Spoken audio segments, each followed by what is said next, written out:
Government shutdown, of course, now entering its 5th week, and the impacts continue to expand for people here in Minnesota and across the country. The standoff in Washington could now delay heating assistance for Minnesotans as winter is approaching. Bill Keller is live in Minneapolis with more on what that means for people who rely on that assistance. Bill, good morning.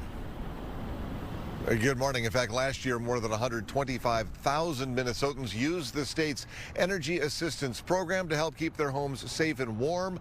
But that important financial safety net that so many rely on is now in jeopardy. The Minnesota Department of Commerce says federal funding intended to help qualified homeowners pay for those heating bills is now on hold.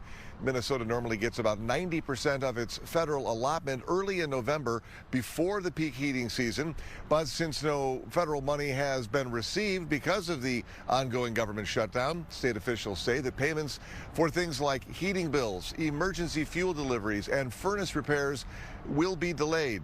In the meantime, anyone in need of energy assistance is encouraged to still apply now. That way you'll already be in the system and able to receive benefits as soon as they are available. In a statement, Commerce Commissioner Grace Arnold said, quote, "We are deeply concerned about the potential impact this funding gap on Minnesota households." She goes on to say, without this assistance, our most vulnerable residents, including seniors, young children, and people with disabilities, could face serious risks. Now, while Minnesota's cold weather rule does prevent utilities from being shut off, customers are still required to make regular payments. But many of those folks who are enrolled in the program, well, they also rely on that financial assistance to make those payments. In the meantime, state leaders say they are ready to begin moving quickly, to begin writing checks as soon as the federal funds start coming through. Tom Kelly, back to you. All right, thanks so much. That's our Bill Keller with the big story there, reporting live. Thank you. Meantime, we know the nation's air traffic controllers just missed their first paycheck this week as the shutdown continues. And as a result, they staged a one-day blitz at airports across the country, including MSP International. More than 10,000 air traffic controllers nationwide, 400 in Minnesota. They say they are working mandatory overtime already. Many of them are working 6-day work weeks. So yesterday, they handed out some information asking travelers to send a message to lawmakers.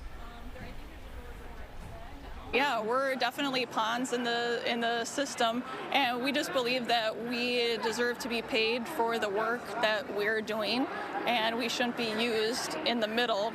I mean, we can see it what's happening. Flight delays have been creeping up across the country in the past couple of days, in part because more workers are calling in sick.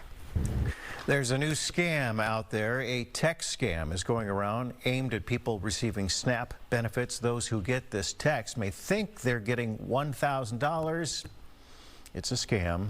According to officials in Pine County, the text reads food debit emergency relief.